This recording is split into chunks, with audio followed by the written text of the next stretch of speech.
அந்தி கிறிஸ்துன்றது இங்கிலீஷில் என்னன்னு அதை நம்ம சொல்கிறோம், ஆன்டி கிரைஸ்ட். இந்த ஆன்டி கிரைஸ்ட்ன்ற வார்த்தை எங்கேருந்து வந்தது? பண்டைய கிரேக்க மொழியாகிய ஆன்டி கிறிஸ்டோஸ் அப்படின்ற வார்த்தையிலேருந்து ஆன்டி கிரைஸ்ட்ன்ற வார்த்தை வந்தது. ஆன்டி அப்படின்னா அது அர்த்தம் என்னென்னா எதிராக இல்லாட்டி பதிலாக, ஓகேவா? எகெயின்ஸ்ட் அண்டு இன்ஸ்டன்ட் ஆஃப் அப்படின்னு சொல்லி பார்ப்போம், ஓகேவா? சரி, அடுத்தது கிறிஸ்டோஸ் என்ற வார்த்தை, அதுக்கு அர்த்தம் என்னென்னா அபிஷேகம் செய்யப்பட்டவன், அதாவது மெஸ்ஸியா, கிரைஸ்ட் என்று பொருள். எனவே இந்த அந்தி கிறிஸ்து என்ற வார்த்தைக்கு கிறிஸ்துவுக்கு எதிரானவன் அல்லது அவருக்கு பதிலாக வருபவன் என்று பொருள், ஓகேவா? இந்த அந்தி கிறிஸ்து என்ற வார்த்தை வேதத்தில் புதிய ஏற்பாட்டில் தான் என்ன பண்ணப்படுது, பயன்படுத்தப்படுதுன்னு சொன்னேன். 1 யோவான் 4வது அதிகாரம் 2-3. தேவ ஆவியை நீங்கள் எதினாலே அறியலாம் என்றால் மாம்சத்தில் வந்த இயேசு கிறிஸ்துவை அறிக்கை பண்ணுகிற எந்த ஆவியும் தேவனால் உண்டாயிருக்கிறது. வாட்சதை கேட்டிங்களா? நல்லா புரிஞ்சுக்கோங்க. தேவனுடைய ஆவின்றது எதனால் ஒரு மனுஷனுக்குள்ளே இருக்குன்றத நம்ம தெரிஞ்சுக்க முடியும். எத்தனை பேருக்கு தேவனுடைய ஆவி இருக்குது? தேவனுடைய ஆவி நமக்குள் இருப்பதை நாம் எப்படி அறிந்து கொள்ள முடியும்னா, இயேசு கிறிஸ்துவை அறிக்கை பண்ணுகிற எந்த ஆவியும் தேவனால் உண்டாயிருக்கிறது. நீங்கள் இயேசுவை பேசுகிறீங்களா, இயேசுவை பிரசங்கிக்கிறீங்களா, இயேசுவினுடைய சுவிசேஷத்தை அறிவிக்கிறீங்களா, நல்லா புரிஞ்சுக்கோங்க, நீங்கள் தேவனுடைய ஆவினால் உண்டானவர்கள். ஆனால் அடுத்த வசனம் என்ன சொல்லுதுன்னா, வாசிக்க வேணாம், நான் சொல்கிறேன். மாம்சத்தில் வந்த இயேசுவை, இந்த பூமியில் பிறந்த ஆண்டவராகிய இயேசு கிறிஸ்துவை அறிக்கை பண்ணாத எந்த ஆவியும் தேவனால் உண்டானதல்ல, வருமென்று நீங்கள் கேள்விப்பட்ட அந்தி கிறிஸ்துவனுடைய ஆவி அதுவே. அந்தி கிறிஸ்துவனுடைய ஆவி எதுனா, எது இயேசுவை அறிக்கை பண்ணாலேயோ பண்ணாமல் இருக்குதோ அந்த ஆவி அந்தி கிறிஸ்துவனுடைய ஆவி. அது இப்பொழுது உலகத்தில் இருக்கிறது. எங்க இருக்கா அந்தி கிறிஸ்துவனுடைய ஆவி? எங்க இருக்கா? எதுக்குள்ள தான் இருக்கா? சரி, வரும் என்று நீங்கள் கேள்விப்பட்ட அந்தி கிறிஸ்துவனுடைய ஆவின்னு சொல்லப்பட்டிருக்கா? வரும் என்று நீங்கள் கேள்விப்பட்ட, எப்படி கேள்விப்பட்டீங்க? எதனால் கேள்விப்பட்டீங்க வரும்னு? வசனத்தினால, தீர்க்க தரிசனங்களால. கரங்களை தட்டி கர்த்தருடைய நாமத்தை. வசனமும் தீர்க்க தரிசனமும் சொல்லுகிறது அந்த ஆவி, அந்தி கிறிஸ்துவின் ஆவி இந்த உலகத்திற்கு வரும் என்று. அது இப்பொழுது உலகத்தில் தான் இருக்குதான். நான் சொல்றது எத்தனை பேருக்கு புரிஞ்சிச்சு? அந்தி கிறிஸ்து வருவான், அது வரட்டும். ஆனால் ஒன்று நல்லா புரிஞ்சுக்கோங்க, அதற்கு முன்பதாக அந்தி கிறிஸ்துவனுடைய ஆவி இந்த பூமியில் செயலாற்றி கொண்டிருக்கிறது என்பதை மறந்துடாதீங்க. அது வெளியரங்கமாக்கப்படலை, வெளியரங்கமாய் தோணப்படலை, வெளியரங்கமாய் காட்சி அளிக்கலை. www.com, டபிள்யூனா அதனுடைய ஒவ்வொரு இங்கிலீஷ் லெட்டர்ஸ்க்கும் ஒரு எண் இருக்கு. டபிள்யூனா 6ன்னு அர்த்தம். 666 நீங்கள் யூஸ் பண்ணிட்டு இருக்கிற அந்த wwwன்ற 666 யாருடைய முத்திரை? அந்தி கிறிஸ்துவனுடைய முத்திரை.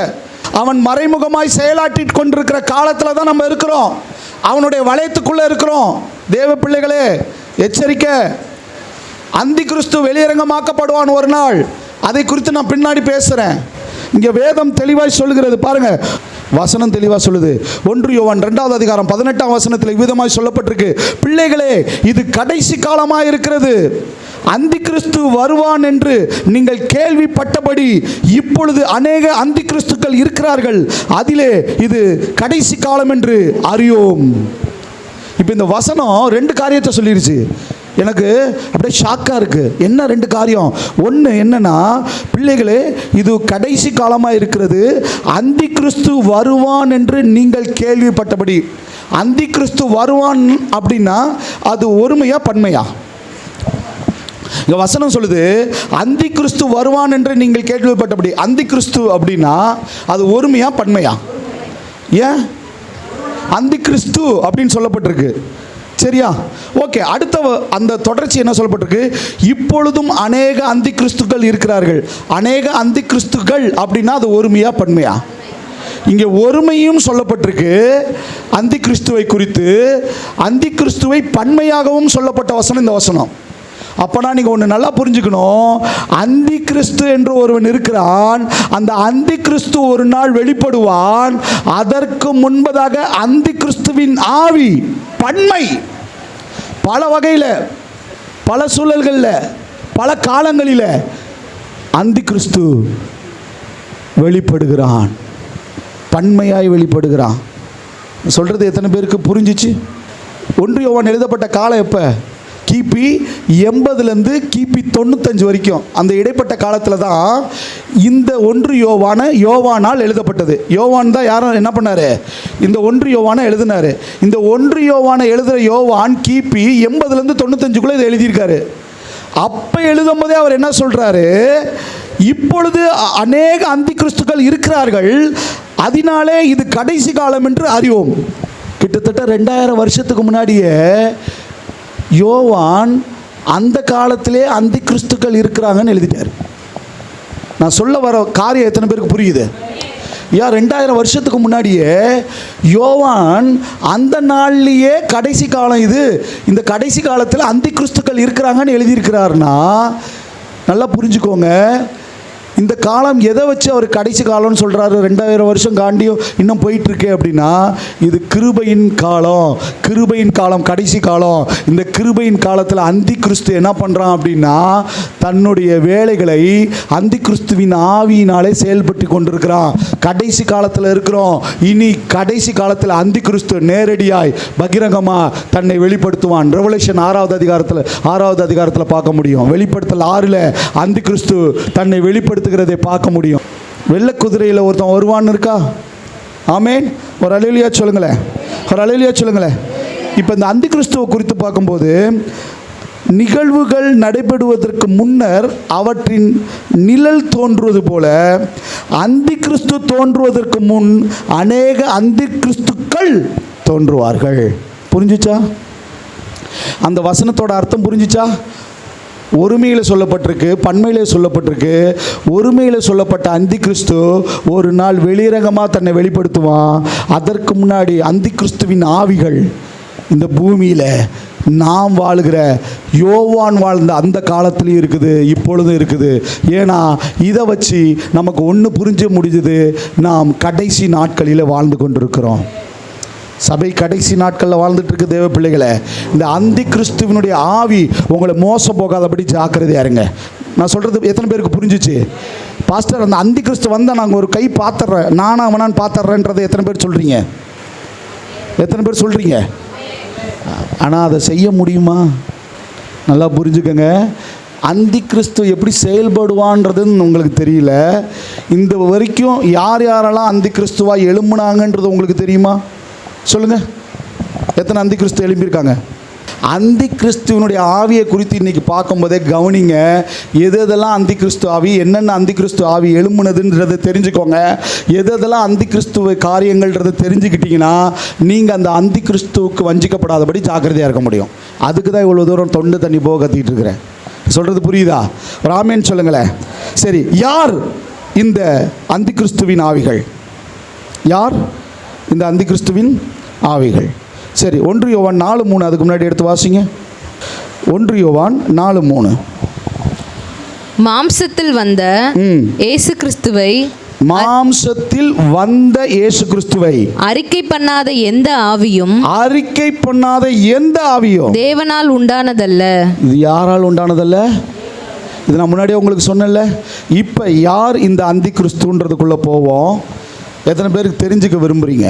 ஒரு ஆர்வம் உங்களுக்குள்ளே இருக்குது. 1 யோவான் 2வது அதிகாரம் 22வது வசனம். 1 யோவான் 2வது அதிகாரம் 22வது வசனம். இயேசுவை நல்லா புரிஞ்சுக்கோங்க. எது அந்தி கிறிஸ்துவின் ஆவினா தேவ பிள்ளைகளே வஞ்சிக்கப்பட்டுறாதீங்க, ஏமாந்துராதீங்க. இன்னைக்கு இந்த உலகத்தில் பலவிதமான அந்தி கிறிஸ்துவின் ஆவிகள் இருக்கு. அந்தி கிறிஸ்துவின் ஆவிகளுக்கு மோசம் போகாமல் இருக்க சொல்றேன். வசனம் தெளிவாக சொல்லுது, இயேசுவை கிறிஸ்து அல்ல என்று மறுதலிக்கிறவர்கள் எல்லாம் வேற யார் பொய்யன்? ஆமென். பிதாவையும் குமாரையும் மறுதலிக்கிறவனே அந்தி கிறிஸ்து. யார் அந்தி கிறிஸ்து ஆவினா? பிதாவையும் குமாரனையும் பரிசுத்த ஆவியும் யார் யாரெல்லாம் மறுதலிக்கிறாங்களோ அவங்கெல்லாம் அந்தி கிறிஸ்துவின் ஆவிகள். உங்களுக்கு தெரிஞ்சு இப்போ நீங்கள் யோசிச்சு பாருங்கள். ஒரு கேள்வி கேட்குறேன். யாரெல்லாம் பிதாவையும் குமாரனையும் பரிசுத்த ஆவி அனைவரையும் மறுதலிக்கிறாங்க? நீங்கள் சொல்லுங்கள் பார்ப்போம். நம்ம அந்தி கிறிஸ்துன்னா நம்ம என்னமோ வேறு நினச்சிட்டு இருக்கோம், கொம்பு வச்சுக்கிட்டு இருக்கோம், இல்லை சர்வாதிகாரியாக இருக்கோம், என்னமோ நினச்சிட்டு இருந்தோம். யார் யாரெல்லாம் பிதாவையும் குமாரனையும் பரிசுத்த ஆவியும் இல்லைன்னு மறுதளிக்கிறாங்களோ அந்த ஆவிலாம் அந்தி கிறிஸ்துவனுடைய ஆவி. ரெண்டாவது, இதில் ஏதோ ஒரு விதத்தில் ஒரு மாற்று புரட்டான கள்ள உபதேசத்தை பிரசங்கம் பண்ணுறாங்க பாருங்கள். இது மாதிரி பிரசங்கியார்கள் நீங்கள் கேட்குறீங்க பாருங்கள், யூடியூப்பில் பல பிரசங்கங்கள். இவங்க தான் கள்ள தீர்க்கதரிசிகளும் கள்ள போதகர்களுமா இருக்கிறாங்க. அவர்கள் தான் அந்தி கிறிஸ்துவனுடைய ஆவிகள். அப்போ பிரசங்கம் கேட்கும்போது ஜாக்கிரதையாக கேளுங்க. நான் ஏன் யூடியூப்லலாம் தேவையில்லாமல் போய் பிரசங்கத்தை கேட்டேன்னு எங்கிட்ட வந்து கேட்குறது, எங்கிட்ட வந்து விசாரிக்கிறது, இதெல்லாம் வச்சுக்காதீங்க. உங்களுக்கு ஒரு சபையை ஆண்டவர் கொடுத்துருக்கிறாரு, ஒரு போதகனை கொடுத்துருக்காரு. உனக்கு என்ன சந்தேகமாக இருந்தாலும் சபையின் தூதன் இடத்துல கேட்கணும். நான் சொல்கிறது புரியுதா? 1000 இல்லை லட்சக்கணக்கில் பிரசங்கம் இருக்குதுன்னு ஏதாவது ஒரு பிரசங்கத்தை போட்டு யூடியூப்பில் பார்க்க வேண்டியது, அப்புறம் அதுதான் சரின்னு நம்ப வேண்டியது. உங்களுக்கு ஒரு சபையின் தூதனை கொடுத்துருக்காரா இல்லையா ஆண்டவர்? எதுக்கு, யாருக்கு கொடுத்துருக்கிறார்? ஊழியம் பண்ண. அப்போ தேவையில்லாத யூடியூப்பில் கண்ட பிரசங்கத்தை கேட்கறதுனால நீங்கள் அந்தி கிறிஸ்துவனுடைய ஆவியினாலே வஞ்சிக்கப்படக்கூடும். சத்தியத்தை புரட்டி பேசுகிற ஜனங்களுக்கு சொல்ல முடியும், நிறையா சொல்ல முடியும். கிருபையில் இரு, தண்ணி அடி, சர்ச்சில் சினிமா பாட்டு போடு, விசில் அடி, குத்த போடு, ஆண்டவர் கிருபையாக எல்லாத்தையும் மன்னிச்சிருவார். அந்த மாதிரி வாழணும்னு நினைக்கிறவங்களுக்கு அதுக்கு இனிக்கும், அவங்கள பின்பற்றுவாங்க. அவர்கள் செவித்திராணியற்றவர்களாய் தங்களுக்கான நாயகர்களை அவர்கள் தெரிந்து கொண்டார்கள். வசனம் இருக்குது. அப்போ சபையில் ஏன் சபையில் ஐக்கியம் கொள்ளணும்? ஏன் ஒரு சபையில் நம்ம ஐக்கியம் கொள்ளணும்? ஆவிக்குரிய நிலையில் வளரதான், சத்தியத்தில் வளரதான், வார்த்தையில் வளரதான். எல்லா இடத்துலையும் போய் வாய வச்சோம்னா நல்லா புரிஞ்சுக்கோங்க, கள்ள அந்த அந்தி கிறிஸ்துவினுடைய ஆவிக்கு நம்ம வஞ்சிக்கப்படுவோம். ஆமென். அவங்க சொன்னாங்க, இவங்க சொன்னாங்க, யூடியூப்பில் இவன் பேசினான், அவன் பேசினான். இன்றைக்கி மொபைல் ஒன்று இருக்குது, நெட்டு ஒன்று இருக்குது. யார் வேணாலும் என்ன பிரசங்கத்தை வேணாலும் எப்படி வேணாலும் பிரசங்கம் பண்ணிட்டு போகலாம். உங்களுக்கு நம்பிக்கை எது தெரியுமா? உள்ளூர் சபை. கரங்களை தட்டி. கர்த்தர் உங்களுக்கு கொடுத்த சபை தான் உங்களுக்கு நம்பிக்கை. ஜாக்கிரதை. ஆமென். அல்லேலூயா. சரி, இப்போ நான் சொல்லிடுறேன், அந்தி கிறிஸ்து அடையாளம் எப்படி கண்டுகொள்கிறது அப்படின்னா, எது தேவனையும் எது கிறிஸ்துவையும் மறுதளிக்கிறதோ, ரெண்டில் ஏதாவது ஒன்று, இல்லை பரிசுத்த ஆவி ஏதோ ஒன்று, திரியத்துவத்தில் ஏதாவது ஒன்றை மறுதளிக்கிற ஆவி அது அந்தி கிறிஸ்துவனுடைய ஆவி. அப்படி யாருன்றதை உங்களுக்கு சொல்லிடுறேன். கிறிஸ்துவத்திலே சில பிரிவுகள் இருக்குது. எது தெரியுமா? முதலாவது யெகோவா விட்னஸ். யெகோவா விட்னஸ்காரன் வந்தானா வீட்டுக்குள்ளே கூட விடாதீங்க, அவங்க கூட பேசக்கூட செய்யாதீங்க. அது அந்தி கிறிஸ்துவனுடைய ஆவி. அநேகர் இதில் வஞ்சிக்கப்பட்டிருக்கிறாங்க. இந்த யெகோவா சாட்சிகள்னு சொல்லி நாங்கள் யெகோவா சாட்சிகள். சரி, இந்த யெகோவா விட்னஸ் சாட்சிகள் ஏன் அந்தி கிறிஸ்துன்னு சொல்லப்பட்டிருக்கு தெரியுமா? வேதத்துக்கு புறம்பா அவங்களுடைய கொள்கை கோட்பாடு என்ன தெரியுமா? இவர்கள் இயேசுவை முழுமையாக கடவுளாக ஏற்கவில்லை. இவர்கள் என்ன பண்ணல? இயேசுவை முழுமையான கடவுளாக ஏற்கவில்லை. இயேசு கிறிஸ்துவை ஒரு படைக்கப்பட்ட உயிர் என்று பூமியில் மனிதனாக வருவதற்கு முன்பு அவர் மிகாவேல் தூதனான தலைவன் என்று சொல்கிறாங்க. இந்த யெகோவா விட்னஸ்னுடைய தந்திரம் என்னன்னா, இயேசு அவங்களுக்கு யாரும் இல்லையா, கடவுள் அல்ல. இயேசு இந்த பூமியில் பிறந்த ஒரு உயிர், அளவுதான். ரெண்டாவது, மிகாவேல் தூதன் இருக்கான் பாருங்க, அந்த மிகாவேல் தூதன் தான் இந்த பூமியில் ஒரு மனிதனாய் பிறந்தார். அவர் தான் இயேசுங்கிறாங்க. அவங்களுடைய டாக்டரின் கடைசியில் முடிய போகிறது எங்கே தெரியுமா? இதில் தான் முடியுது. ஆமென். அல்லேலூயா. அதுக்கு அவங்க ஆதாரம் எதை வச்சு தெரியுமா பைபிளில் சொல்கிறாங்க? எடுக்க வேணாம். யோவான் 1வது அதிகாரம் 1வது வசனத்தில், ஆதியிலே வார்த்தை இருந்தது, அந்த வார்த்தை தேவனிடத்தில் இருந்தது, அந்த வார்த்தை தேவனாய் இருந்தது. In the beginning was the word, and the word was with God, and the word was God. இதுதான் வேதம் சொல்லுகிறது. ஆனால் அந்த இடத்துல வாஸ் காடுன்றதை எடுத்துட்டு ஏ காடுன்னு போட்டாங்க. புரியுதா? இவங்க வசதிக்கு தகுந்தாற் போல ஒரு வேதத்தை அவங்க உருவாக்கி அதில் மொழிபெயர்ப்பு ஏ காடுன்ற ஒரு கடவுள், அவர் ஒருவரே கடவுள் வேதம் சொல்லுகிறது. வாஸ் காடுக்கும் ஏ காடுக்கும் வித்தியாசம் இருக்கு. அவரே கடவுளாக இருக்கிறார். இவர் ஒரு கடவுள். புரியுதா? இந்த யெகோவா விட்னஸ்னுடைய அப்போ இந்த யெகோவா விட்னஸ் என்னது? அந்தி கிறிஸ்துவனுடைய ஆவின்னு அர்த்தம். புரிஞ்சுச்சா? அப்போ அந்தி கிறிஸ்துவனுடைய ஆவி புரியாமல் நாங்கள் கிறிஸ்துவங்க தாங்க, நாங்கள் ஊழியம் செய்ய வந்திருக்கோம், நாங்கள் எகவா விட்னஸ், எகவா விட்னஸ்னா வாங்க உட்காருங்க டீ சாப்பிடுங்கன்னு சொல்லிட்டு சத்தியத்தை கேட்ட வஞ்சிக்கப்படுவேன். அவர்கள் எந்த ஒரு ஆவி கிறிஸ்துவை மறுதலிக்கிறதோ அது கிறிஸ்துவினால் உண்டான ஆவி அல்ல, அது தேவ ஆவி அல்ல, அது அந்தி கிறிஸ்து. சொல்கிறது புரியுதா?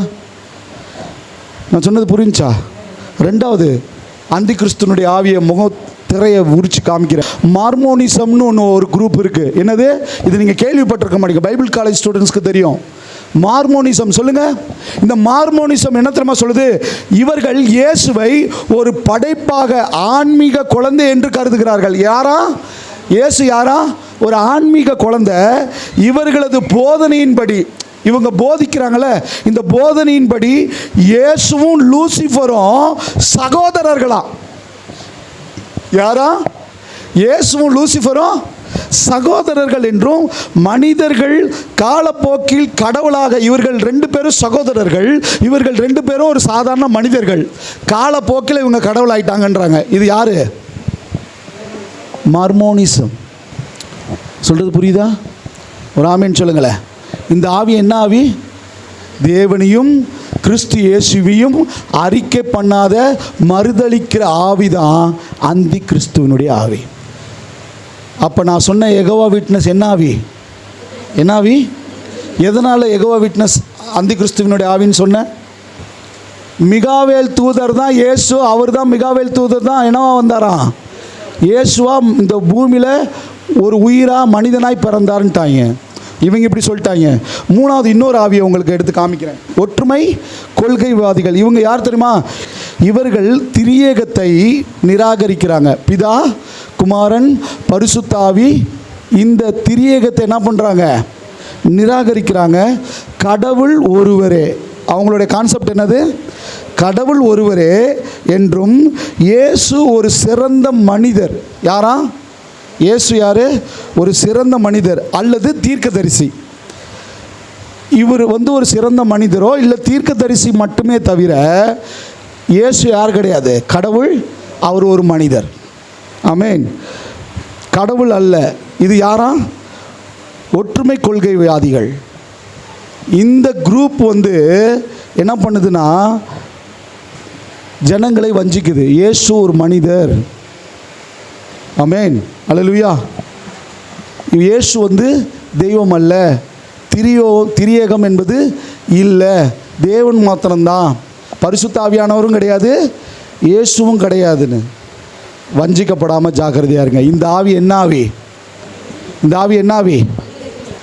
ஜாக்கிரதை. என்ன ஆவி அது? என்ன ஆவி அது?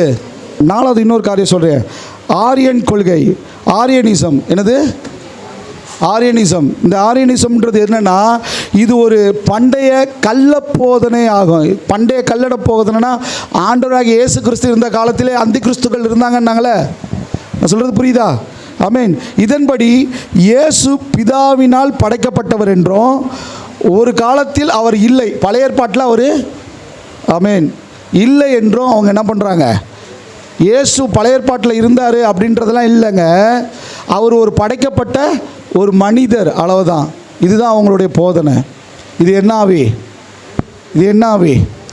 சரி, இதெல்லாம் எங்களுக்கு தெரியும் பாஸ்டர், இதில் நாங்கள் என்ன வஞ்சிக்க போகிறோம்?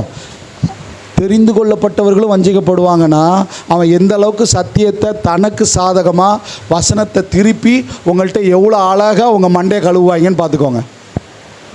இதுக்கு அடிமைப்பட்டு நிறைய பேர் கிடக்கிறான்ல. இப்படி ஒரு கூட்டம் இருக்குது. என்னன்னு?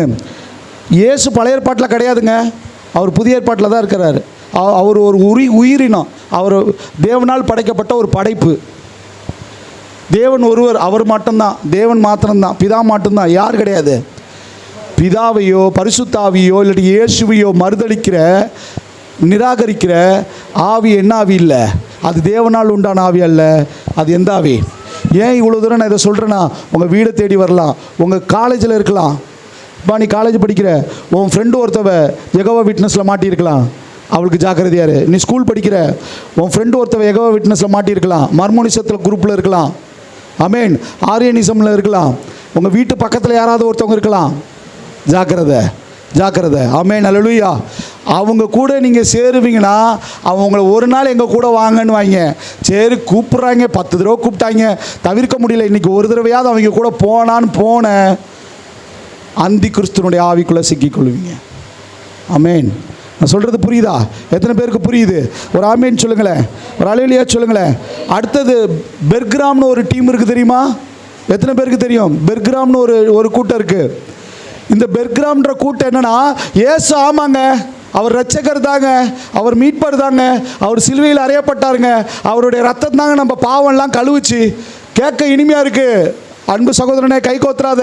கடைசியில் என்ன சொல்லுவாங்க தெரியுமா? இயேசு அவர் வேலை இரட்சகர்.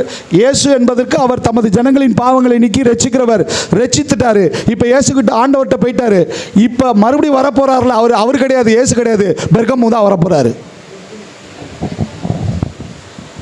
பெர்கிராம் யார் வரப்போறாரா?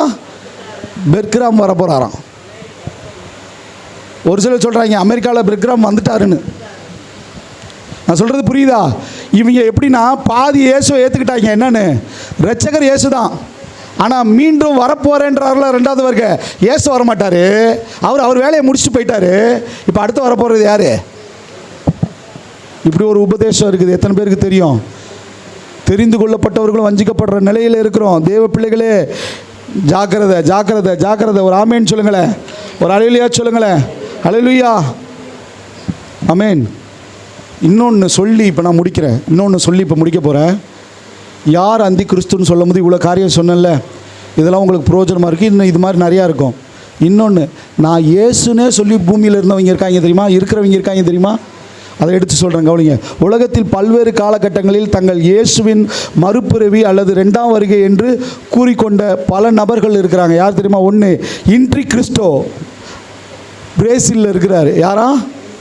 இன்டி கிறிஸ்டோ. இவர் தன்னை இயேசுவின் மறுபிறப்பு என்றும் 1979ஆம் ஆண்டில் கூறி வருகிறார். 1979லேருந்து என்ன பண்ணிட்டு இருக்கிறாரு? 1979லேருந்து நான் தான் இயேசுன்னு சொல்லிட்டு இருக்காரு. எங்கே இருக்காரு? அவரை ஒரு கூட்டம் இயேசுன்னு நம்பி போயிட்டு இருக்கிறாங்க. அதுதான் அந்தி கிறிஸ்துவனுடைய ஆவி. சொல்கிறது புரியுதா? ஒன்று அமைப்புகளாக செயல்படுறான், இல்லை மனிதர்களே நேராக என்ன பண்ணுறான். ஆமென். இவர் பிரேசிலில் தனது சீஷர்களுடன் ஒரு தனி வளாகத்தில் வசிக்கிறாரு. இவர் வெள்ளை உடை அணிந்து தலையில் முள் கிரீடத்தை வச்சிருப்பாராம். எப்போதும் என்ன வச்சிருக்கிறார்? இன்னமும்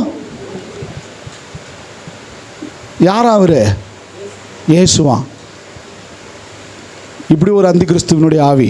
ரெண்டாவது, ஆலன் ஜான் மில்லர். யாரா? Alan John Miller. இவர் எந்த ஊருக்காரர் தெரியுமா? ஆஸ்திரேலியா. ஒரு நாடு விடாமல் என்ன பண்ணியிருக்காங்க? ஒரு முன்னாள் மேன்பொருள் பொறியாளர், ஒரு இன்ஜினியர். இவர் இப்போ யாராயிட்டாரு? அவர் தான் இயேசு. 2007 இருந்து தான் இயேசு என்று கூறி வருகிறார். இவருடைய மனைவி இருக்காங்களே, அவங்க தான் மார்த்தா மரியாளாம். அதாவது யாருன்னா மகதலேனா மரியாள். யாரா? ஐயா, இதை நம்பி ஒரு கூட்டம் உட்காந்துருக்கு அவங்களுக்கு பின்னாடி. நான் ஹிஸ்ட்ரியை பேசிகிட்டு இருக்கிறேன், நான் வரலாறை பேசிக்கிட்டு இருக்கிறேன். 2007 இயேசுன்னு பப்ளிக்காக தன்னை டிக்ளேர் பண்ணவர். அவர் மனைவி யாராம்? மகளேதனா மரியாளாம். அந்தி கிறிஸ்துவனுடைய ஆவி, அந்தி கிறிஸ்துவனுடைய ஆவி. ஜாக்கிரதை, அந்தி கிறிஸ்துவனுடைய ஆவிக்கு ஜாக்கிரதையாக இருங்க. ஆமென். பாருங்கள், இவர்கள் ஆஸ்திரேலியாவில் டிவைன் ட்ரூத் என்ற அமைப்பை நடத்திட்டு வராங்க. இயேசு கிறிஸ்து என்ன நடத்திக்கிட்டு இருக்கிறாரு? டிவைன் குரூப்புன்னு அமைப்பை நடத்திட்டு இருக்கிறாங்க. அடுத்து மூணாவது, டோங்கிரேன் இயேசு. பேர் கேட்க ஒரு மாதிரி இருக்கு. யாரா இவர்? இவர் கென்யாக்காரு. இவர் யார்? கென்யாவை சேர்ந்த எலியோட் சிமிர்யூ என்பவர் தான் இந்த டோங்கிரேன் இயேசுவான். யாரா? இந்த டோங்கிரேன் இயேசு. இவர் தன்னை இயேசு என்று கூறி வருவதால் கடந்த ஈஸ்டர் சமயத்தில் அவர் ஊர் மக்கள்லாம் சேர்ந்து, கடந்த ஈஸ்டர் சமயத்தில் என்ன பண்ணிவிட்டாங்களாம் தெரியுமா? அவர் எல்லாம் ஊர் மக்கள்லாம் சேர்ந்து சிலுவையில் அறைய போகிறேன்ட்டாங்களாம். அப்படி ஒரு வதந்தியை பரப்பி விட்டாங்களாம். அரைஞ்சு விட்டுருக்கணும். அறைய போகிறதுன்னு தோணி இருக்கக்கூடாது. இயேசுவை சிலுவையில் அறைந்தார்கள், இழுத்து வச்சு பாருங்கள். அடுத்த நாலாவதாக இன்னொரு கேரக்டர் சொல்கிறேன். மடயோஷி மிட்சுவோ. மடயோஷி மிச்சுவோ. இவர் யார் தெரியுமா? ஜப்பான்காரு. இவர் யார்? முன்னாடி கன்னியா, ஆஸ்திரேலியா, பிரேசில், இப்போ அடுத்தது ஜப்பான். ஜப்பானிய அரசியல்வாதியான யார் இவர்? பொலிட்டீஷியனு. இந்த பொலிட்டீஷியன் இப்போ என்னவாயிட்டாரு? இயேசு ஆயிட்டாரு. ஜப்பானின் தேர்தலில் இயேசு கிறிஸ்துவின் 2ஆம் வருகைன்னு சொல்லி ஓட்டே கேட்டான் மனுஷன். பொலிட்டீஷியனு நான் தான் இயேசு 2வது வருகைன்னு. இதெல்லாம் என்ன ஆவிகள்? அதே போல் பெந்தெகோஸ்தே சபையில் ஆண்டவர் வச்சிருக்கிறாரு. கர்த்தருக்கு ஸ்தோத்திரம்னு போட்டு இதிலே அமைதியாக இருந்துருங்க. அங்கிட்டு போகிறேன் இங்கிட்டு போகிறேன்னு திரும்பினீங்க, பல அசுத்த ஆவிகள், அந்தி கிறிஸ்துனுடைய ஆவிகள் உங்களை வஞ்சிக்க ரெடியாக இருக்குது. யெகோவா விட்னஸ்ஸு, செவன்த் டே, மார்மோனிசம், என்னது ஒற்றுமை கொள்கைவாதி, ஆரியனு,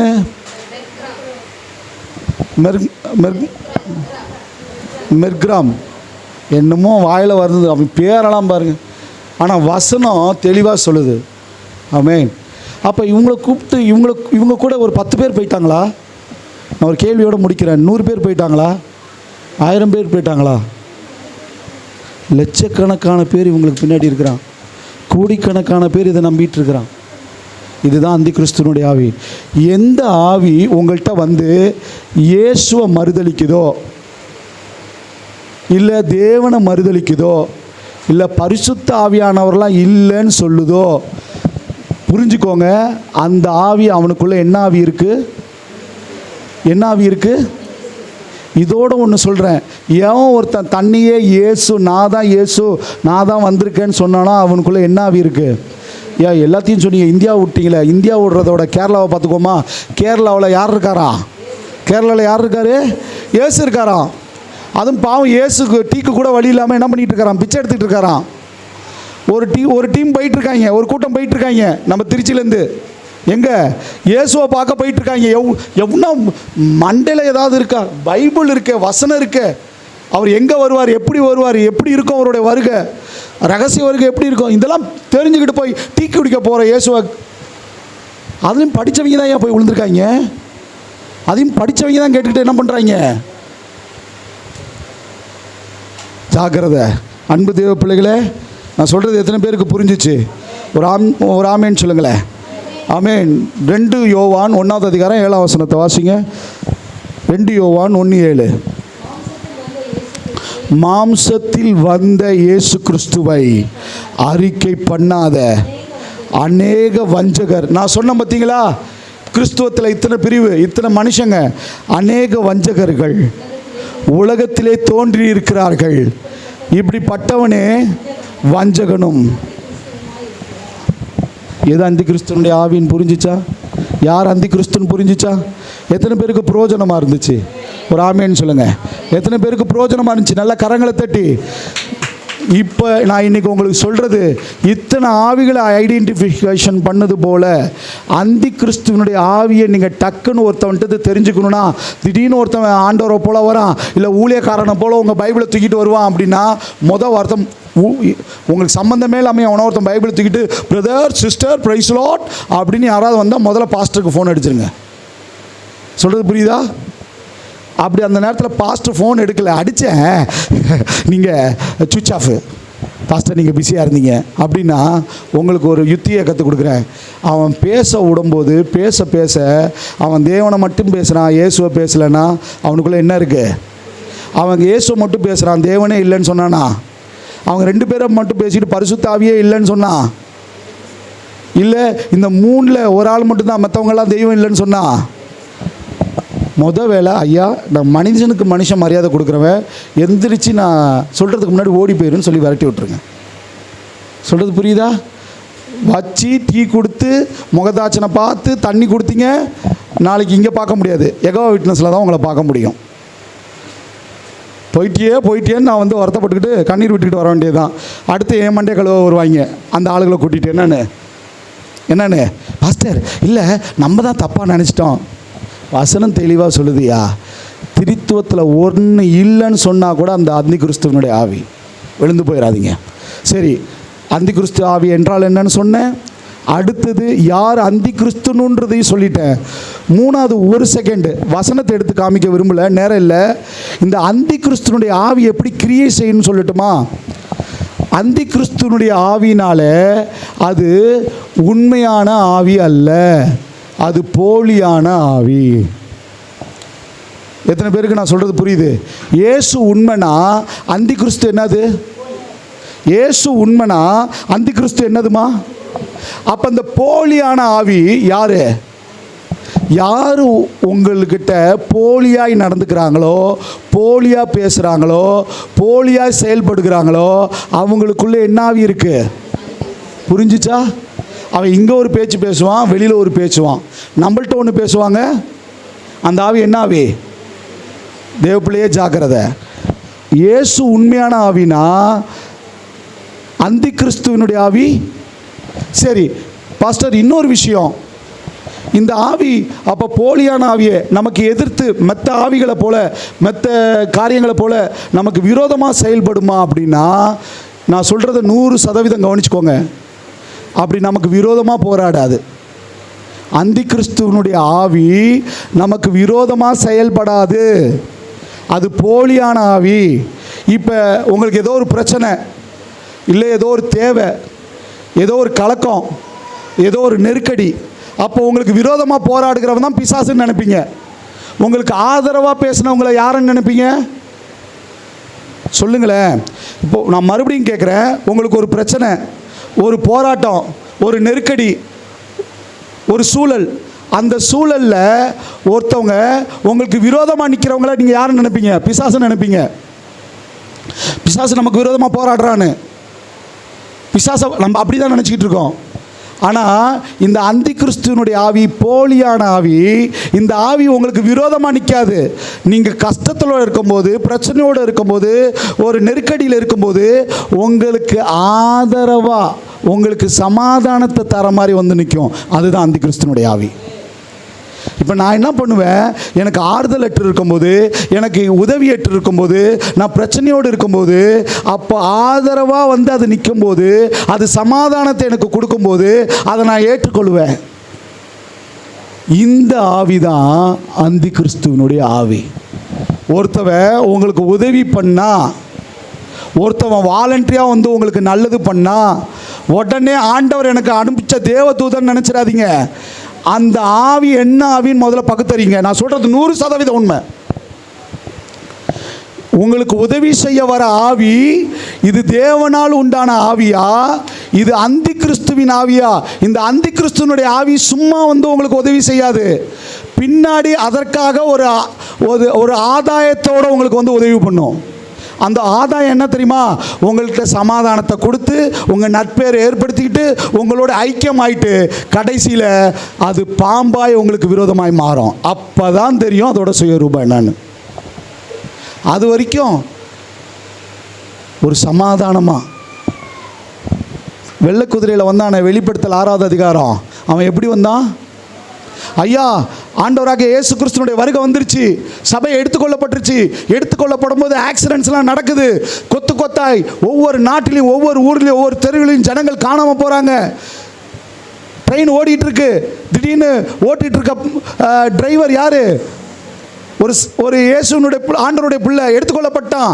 ஆக்சிடென்ட் நடக்கும், விமானம் ஆக்சிடென்ட் நடக்கும், உலகமே சம்பிச்சிருக்கும். சமாதானம் இல்லாமல் கதறிக்கொண்டிருக்க நேரத்தில் சமாதானத்தை தருகிறவனாக தான் என்ன பண்ணுறான்? இந்த அந்தி கிறிஸ்துவனுடைய ஆவி வரான். புரிஞ்சிச்சா? அவன் தந்திரம் புரிஞ்சிச்சா? இப்போ உலகமே யார் இந்த உலகத்தை காப்பா, யார் இந்த உலகத்துக்கு சமாதானத்தை கொடுப்பான்னு ஏங்கி இருக்கும்போது அவன் எல்லாரையும் வளைச்சி என்ன பண்ணுறான்? அரவணைக்கிறான். சமாதானமாக யூதர்களுக்கு சமாதானத்தை தர்றான், அவங்களுக்கு முக்கியத்துவம் கொடுக்குறான்.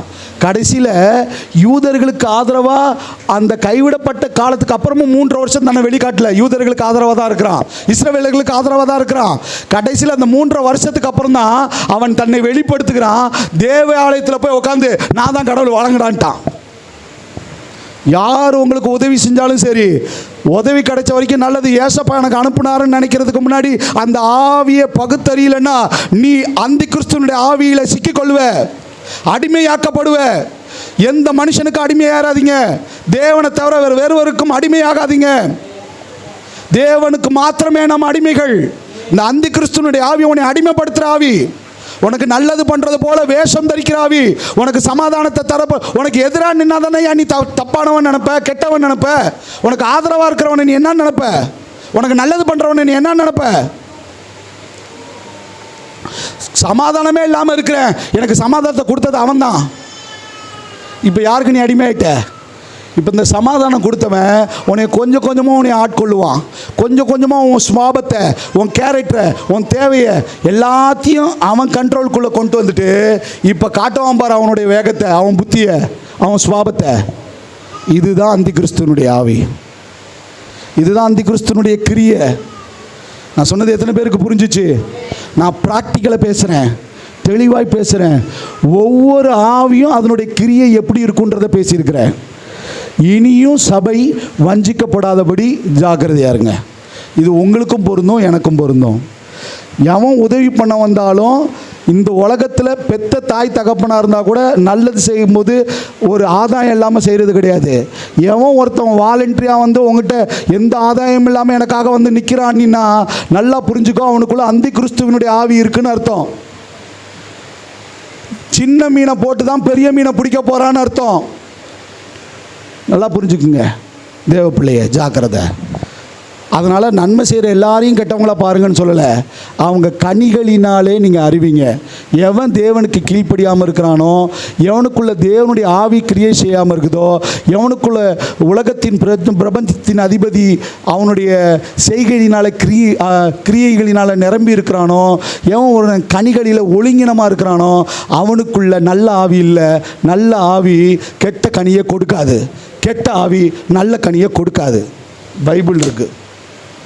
இந்த கனியிலே நீ தெரிஞ்சிடலாம் இந்த சமாதானம் போலியான சமாதானமா, ஆனால் உண்மையாய் வரப்போகிற சமாதானம்னு ஒன்று இருக்குது. ஆமேன். அதே வெளிப்படுத்தல் இருக்குது. அதே வெள்ளை குதிரையில் ஒருத்தவர் வரப்போகிறாரு, அவர் தான் உண்மை, அதுதான் ஒரிஜினலு. இது டூப்ளிகேட்டு. இந்த டூப்ளிகேட்டு உன்னை எதிர்த்து நிற்காது. இந்த அந்தி கிறிஸ்துவனுடைய ஆவி உன்னை அரவணைச்சி, உனக்கு உதவி செஞ்சு, உனக்கு சமாதானத்தை கொடுத்து, உன்னை அப்படியே தேத்துற மாதிரி தேத்தி, உன்னை அடிமைப்படுத்தி நீ காலத்துக்கு அதுக்கு அடிமையாக வாழ பண்ணிடும். ஜாக்கிரதை. ஆமென். அல்லேலூயா. அதுக்கப்புறம் உண்மையான இயேசுநாதரே வந்து ஏப்பா நான் தான்ப்பா இயேசு அப்படின்னாலும் நீர் எனக்கு தேவையில்லை, இவன் தான் எனக்கு வேணும்னு சொல்கிற அளவுக்கு உன்னை ஆக்கிறோம். இதுக்கு நிறைய ஆதாரம் இருக்குது, நேரம் இல்லை. 2 தெசலோனிக்கர் 2:3 ஒன்று எடுத்து வாசிங்க. ஒரு 4 வசனத்தை வேகமாக நான் சொல்ல எடுத்து வாசிங்க. 4 வசனத்தை மட்டும் வாசித்து முடிப்போம். 2 தெசலோனிக்கர் 2:3.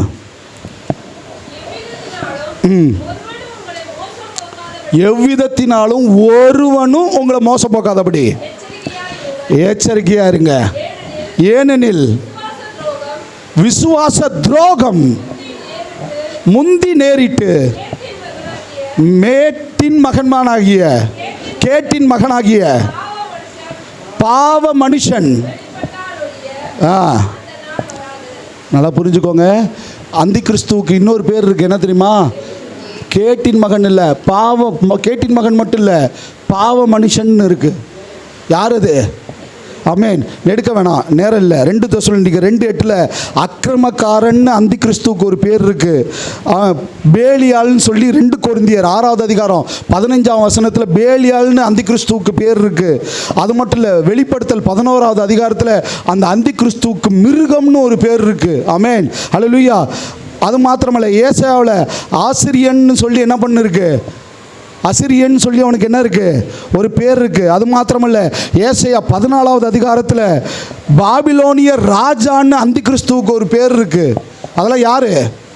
ஆமென். அது மாத்திரமல்ல, ஏசாயா 16வது அதிகாரம் 14ஆம் வசனத்தில் சங்கரிக்கிறவன்னு அந்தி கிறிஸ்துவுக்கு ஒரு பேர் இருக்கு. ஆமென். அது மாத்திரமல்ல, ஏசாயா 14:12 விடிவெள்ளி அப்படின்னு சொல்லி என்ன பண்ணப்பட்டிருக்கு, லூசிஃபர்னு அவனுக்கு ஒரு பேர் இருக்கு அந்தி கிறிஸ்துவுக்கு. அது மாத்திரமல்ல, தானியேல் 7வது அதிகாரம் 8வது அதிகாரத்தில் சிறிய கொம்புன்னு என்ன இருக்கு. இந்த சிறிய கொம்பு யாரு? அந்தி கிறிஸ்து. அப்புறம் தானியேல் 8வது அதிகாரத்தில் மூர்க்க குணமுள்ள ராஜான்னு அவனுக்கு ஒரு பேர் இருக்கு. யாருக்கு? அந்தி கிறிஸ்துவுக்கு. வரப்போகிற பிரபு, தானியேல் 9வது அதிகாரத்தில் அந்தி கிறிஸ்துவோட பேர் என்னது? வரப்போகிற பிரபுன்னு இருக்கு. இயேசுவை நினைச்சிடக்கூடாது. அதுதான், அவரும் வரப்போறாரு, இவனும் வரப்போறான்னு இருக்கு. அவர் உண்மை, இவன் போலி. இவன் சமாதானத்தை தரவன் இல்லை, சமாதானமாக தருகிறது போல நம்ம ஏமாற்றுகிறவன், நமக்கு உதவி செய்கிற மாதிரி, நன்மை செய்கிற மாதிரி நம்மளை ஏமாத்துறவன். ஆமென். அல்லேலூயா, அல்லேலூயா. தன்னிஷ்டப்படி செய்யும் ராஜா. அந்தி கிறிஸ்துக்கு ஒரு பேர் இருக்கு, என்ன தெரியுமா? தன் இஷ்டப்படி செய்கிற ராஜா. இது பைபிளில் இருக்குங்க. எங்கே தெரியுமா இருக்குது? நீங்கள் எடுத்து நோட் பண்ணிக்கிங்க. தானியேல் 11வது அதிகாரத்தில் இருக்கும். இதை மட்டும் நான் கொஞ்சம் அழுத்தி சொல்ல விடுறேன். தன் இஷ்டப்படி செய்கிற. இன்னைக்கு சபைகளில் கர்த்தர் நியமிக்கப்பட்ட போதகர் யார்? எதுக்கு? உங்களுக்கு பணிவிடை செய்ய. ஒன்று, அவன் சபையின் தூதனாக இருக்கிறான். சபைக்குள்ளே தாந்தோணித்தனமாக என்ன தன்னிச்சு செயல்படுகிற, சபையினுடைய காரியங்களில் ஒரு தலைமைத்துவத்துக்கு உட்படாமல் நடக்கிற எல்லா ஆவி என்ன ஆவி தெரியுமா? கீழ்ப்படியாமல் நடக்கிற ஆவி. தாந்தோணித்தனமாக முடிவெடுக்கிறது, யாருக்கும் கீழ்ப்படுகிறது கிடையாது, தான் இஷ்டப்படி நடக்கிறது, தான் இஷ்டப்படி செய்கிறது. இந்த ஆவி இருந்துச்சுன்னா அந்த ஆவிக்குள்ளே, அந்த மனுஷனுக்குள்ளே யார் இருக்கா? அந்த ஆவி உள்ளவர்கள்ட்ட ஜாக்கிரதையாக இருங்க. அந்த ஆவி உங்களை மேற்கொள்ளாமல் ஜாக்கிரதையாக இருங்க. வசனமே சொல்லுது, தன் இஷ்டப்படி செய்கிற ராஜா. யார் பேச்சையும் கேட்க மாட்டான், எந்த தலைமைத்துக்கும் கீழ்ப்படிய மாட்டான், தனக்கு என்ன தோணுதோ செய்வான். அப்படி இருந்தால் வேதம் சொல்லுகிறது அவனுக்குள்ள அந்தி கிறிஸ்துவனுடைய ஆவி இருக்குன்னு. ஆமென். பிள்ளைங்கள்னா பெற்றவங்களுக்கு கீழ்ப்படியணும், மாணவர்கள்னா ஆசிரியர்களுக்கு கீழ்ப்படியணும், சபைனா சபையின் தூதனுக்கு செவி கொடுக்கணும், சபை கிறிஸ்துவுக்கு கீழ்ப்படியணும். புரியுதா? புரியுதா? இதில் ஏதோ ஒன்று, நீ என்ன சொல்கிறது, நான் என்ன கேட்குறது, எனக்கு இஷ்டமானதை செய்வேன்னா? நல்லா புரிஞ்சுக்கோங்க, இது வேதம் சொல்லலை. இப்படி நடந்தால் அந்த ஆவி அந்தி கிறிஸ்துவனுடைய ஆவின்னு அர்த்தம். ஒரு ஒழுங்கு தேவன் வச்சிருக்கிறார் எல்லாத்துலேயுமே. குடும்பத்திலையாக இருக்கட்டும், வேலையாக இருக்கட்டும், சபையாக இருக்கட்டும், ஒரு ஒழுங்கு இருக்கணும். தலைமைத்துவத்துக்கு கீழ்ப்படியாதவன், நல்லா புரிஞ்சுக்கோங்க, ஒரு தலைமைத்துவத்துக்கு தகுதி உள்ளவனாய் மாறவே முடியாது. மூர்க்க முகமாய் சூதனமான பேச்சின் ராஜா. யாராம்? பைபிளில் சொல்லப்பட்டிருக்கு தானியேல் 8ல். மூர்க்க குணமாய், மூர்க்க முகமுடையவனாய், சூதனமான பேச்சு. தந்திரமாக ஒருத்தன் இருக்கிறான்னா நல்லா புரிஞ்சுக்கோங்க, அந்த தந்திரமான பேச்சில் போய் சிக்காதீங்க. அந்த தந்திரம் இனிக்கும், நமக்கு நன்மை செய்கிற வரைக்கும் இனிக்கும். ஒரு நாள் பாம்பாய் மாறும்போது தான் தெரியும் அதனோட வலியும் கஷ்டம் என்னன்னு. ஒரு ஆமேன்னு சொல்லுங்களேன், ஒரு அலையிலியா சொல்லுங்களேன். இது போல் இன்னும் அநேக காரியங்களை பேசலாம். நேரம் ஆயிடுச்சு. இன்றைக்கி நான் நேரம் கொஞ்சம் அதிகமாக எடுத்துட்டேன். ஆனால் எத்தனை பேருக்கு பிரயோஜனமாக இருந்தது இந்த அந்தி கிறிஸ்துவனுடைய ஆவியை அடையாளம் கண்டுகொள்ள? என்னென்ன இயக்கங்கள் இருக்குது கிறிஸ்துவத்தில், என்ன அவங்களும் கிறிஸ்தவர்கள் தான் சர்டிஃபிகேட்டில் போடுறாங்க. இங்கே மேட்ரு அதுதான். ஆனால் அதுக்குள்ளே என்ன ஆவி இருக்குது? எத்தனை பேர் இயேசுன்னு சொல்லிட்டு திரிகிறாங்க, அவங்களுக்குள்ளே என்ன ஆவி இருக்குது? இயேசுவை மறுதலிக்கிற, தேவனை மறுதலிக்கிற, பரிசுத்த ஆவியானவரை மறுதலிக்கிற எந்த ஆவியும் தேவனால் உண்டான ஆவி அல்ல, அது அந்தி கிறிஸ்துவனுடைய ஆவி. அதே போல் அந்த அந்தி கிறிஸ்துவனுடைய ஆவி அது போலி, அது ஒரிஜினல் கிடையாது. என்றைக்குமே ஒரிஜினலுக்கு தான் வேல்யூவு. எத்தனை லட்சம் போட்டாலும் நீங்கள் ஒரிஜினல் மொபைல் வாங்குனீங்களா, சைனா ஃபோனை வாங்கி வச்சுக்குவீங்களா, சலன்னு ஒரு சத்தம் கேட்குமே, அதில் கேமரா எப்படி இருக்குன்னு பாருங்கள். பார்க்க என்னமோ பளபளன்னு இருக்கும், ஒரிஜினலோட என்றைக்குமே போலி தான் அழகாக தெரியும். ஆனால் அது போலின்றத அதோடைய கனியை வெளிப்படுத்துகிறோம். மேட்ரு என்னென்னா நம்ம ஒன்றும் பண்ண வேணாம். என்ன தான் அது சமாதானமாக நடித்தாலும், என்ன தான் அது நல்லவனை போல் காட்டிச்சிட்டாலும், என்ன தான் அது உதவி பண்ணாலும், அதுக்குள்ளே இருக்கிற கனி வெளியில் வந்துடும். அந்த கனியினால் என்ன பண்ணிடலாம்? அந்தி கிறிஸ்துவனுடைய ஆவியை அறிஞ்சிடலாம்.